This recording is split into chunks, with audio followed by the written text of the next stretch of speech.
is called follow-through and overlapping action. This is the technique of having body parts and appendages drag behind the rest of the body and continue to move when the body stops. Follow-through and overlapping action are often associated with another technique called drag. These names all describe the same thing but in different ways.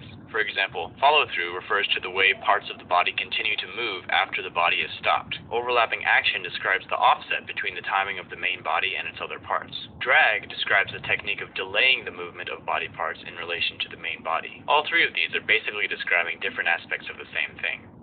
Follow-through and overlapping action add a great deal of realism to a character. Here's a character with and without follow-through and overlapping action.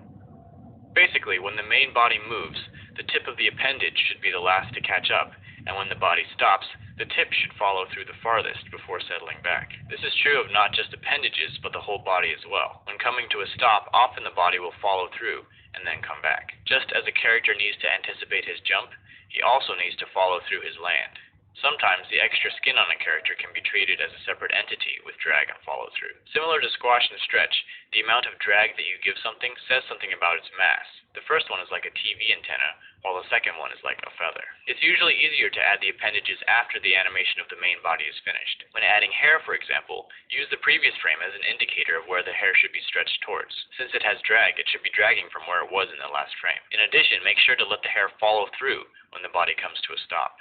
Arms are a good place to insert follow-through and overlapping action. Have the elbows lead the arm's actions. The elbow comes first, followed by the forearm, and then the hand. This is true even when walking. The forearms drag slightly behind the elbows, and the hands drag slightly behind the forearms. Overlapping action helps to break up an animation to make it more interesting. If we offset the movement of the arms and legs, the animation appears more graceful. If a character is standing up from the ground, we could offset the top half from the bottom half to make it look less easy and more realistic. So that's all I've got for follow-through and overlapping action. The next principle is called slow in and slow out.